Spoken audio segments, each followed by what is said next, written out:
7 things you didn't know about Satan. What are his true names? Satan is used 52 times in the Bible. It means adversary or opposer, and it designates this person as an enemy of God whose goal is to establish a counterfeit kingdom. Number 1. Devil. Luke chapter 4, verse 2. Where for 40 days he was tempted by the devil. He ate nothing during those days, and at the end of them he was hungry. Luke chapter 4, verse 13. When the devil had finished all this tempting, he left him until an opportune time. Another common title, devil, is used 35 times. The Greek diabolos means slander or one who trips up. It depicts this person as spreading maliciously false reports that harm the reputation of others. The devil seeks to discredit God. He also seeks to discredit believers. Number 2. The serpent of old. And the great dragon was thrown down, the age-old serpent who is called the devil and Satan, he who continually deceives and seduces the entire inhabited world. He was thrown down to the earth, and his angels were thrown down with him. This name refers to Satan's first appearance in the Bible, when he stalked Eve in Genesis chapter 3 and caused the fall of man. Old implies he has been around for a long time and is well known. There was no need for Paul to clarify his use of serpent as referring to Satan.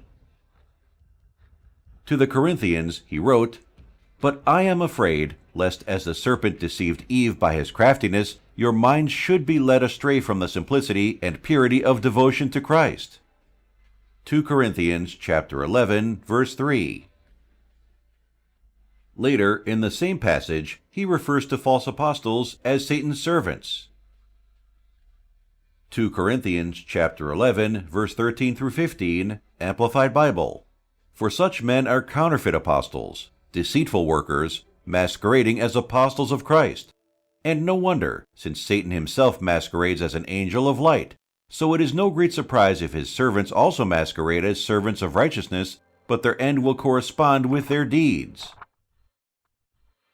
The serpent is clearly associated with Satan.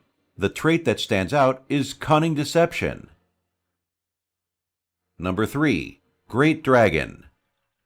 Revelation chapter 12, verse 3. Then another sign of warning was seen in heaven. Behold, a great fiery red dragon, Satan, with 7 heads and 10 horns, and on his heads were 7 royal crowns, diadems. Revelation chapter 12, verse 7. And war broke out in heaven. Michael, the archangel, and his angels waging war with the dragon and his angels fought. The true nature of the cunning serpent is revealed. With this title, he is portrayed as a terrifying, destructive beast whose wrath against God and his people seeks to completely destroy them. In addition to Great Dragon, he is also known as Great Red Dragon and Dragon. Revelation chapter 12, verse 3 through 4, Amplified Bible. As a result, he has an army of angels who join him in his destructive war against Christ and his people. Revelation chapter 12, verse 17, Amplified Bible. So the dragon was enraged with the woman, and he went off to wage war on the rest of her children, seed, those who keep and obey the commandments of God, and have the testimony of Jesus, holding firmly to it and bearing witness to him. Number 4. The Evil One. 1 John chapter 5, verse 18. We know with confidence that anyone born of God does not habitually sin, but he, Jesus, who was born of God, carefully keeps and protects him, and the evil one does not touch him. John chapter 17, verse 15. I do not ask you to take them out of the world, but that you keep them and protect them from the evil one. The character and influence of Satan extends to the world, cosmos, under Satan's influence and control. Christ prayed that believers would be protected from the evil one's power, which pervades the entire world. 1 John chapter 5, verse 19. We know for a fact that we are of God, and the whole world around us lies in the power of the evil one, opposing God and his precepts. According to several translations, 1 John chapter 5, verse 18 says the same thing as John chapter 17, verse 15, that the Son of God keeps all those born of God from the power of the evil one, Satan. Number 5. Destroyer. Revelation chapter 9, verse 11. They have as king over them the angel of the abyss, the bottomless pit. In Hebrew, his name is Abaddon, destruction, and in Greek, he is called Apollyon, destroyer king. The text describes grotesque locust-like demons who have as their king the angel of the abyss. His name in Hebrew is Abaddon, and his name in Greek is Apollyon. The Hebrew and Greek names both mean destroyer. Satan is a destroyer of both physical and spiritual life. Rebellion against God results in self-destruction and the destruction of others. The names depict an awesome and gruesome character whose beauty was transformed into scheming, seething, destructive wickedness when he rebelled against the holy God. Number 6. Tempter. Matthew chapter 4, verse 3. And the tempter came and said to him, If you are the Son of God, command that these stones become bread. 1 Thessalonians chapter 3, verse 5. For this reason, when I could no longer endure the suspense, I sent someone to find out about your faith, how you were holding up under pressure, for fear that somehow the tempter had tempted you and our work among you would prove to be ineffective. In telling Christ's story, Matthew refers to the one who tempted Christ as the devil, the tempter, and Satan. As the tempter, Satan tests men morally, luring them to evil. In Greek, the title is a present participle, indicating a continuous and distinguishing activity. Satan has dedicated himself to this task. First it was Adam and Eve, and then the whole race he worked on. He even sought to entice the last Adam, but was overcome by him. Number 7. Accuser.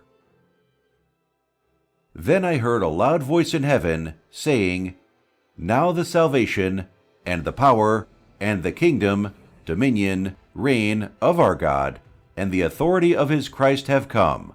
For the accuser of our believing brothers and sisters has been thrown down at last, he who accuses them and keeps bringing charges of sinful behavior against them before our God, day and night. Revelation chapter 12, verse 10. The full title and activity is found in the context of his defeat by Christ.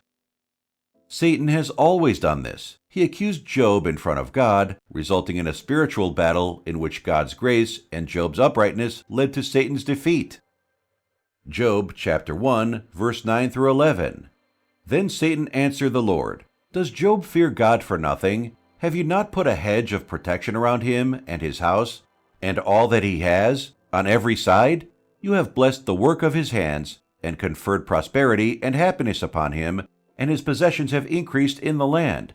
But put forth your hand now, and touch, destroy all that he has, and he will surely curse you to your face. Job chapter 2, verse 4 through 5. Satan charged Joshua and Israel, but the angel of the Lord defended them. Zechariah chapter 3, verse 1 through 2. Then the guiding angel showed me Joshua the high priest, representing disobedient, sinful Israel, standing before the angel of the Lord, and Satan standing at Joshua's right hand to be his adversary and to accuse him. And the Lord said to Satan, The Lord rebuke you, Satan. Even the Lord, who now and ever has chosen Jerusalem, rebuke you. Is this not a log snatched and rescued from the fire?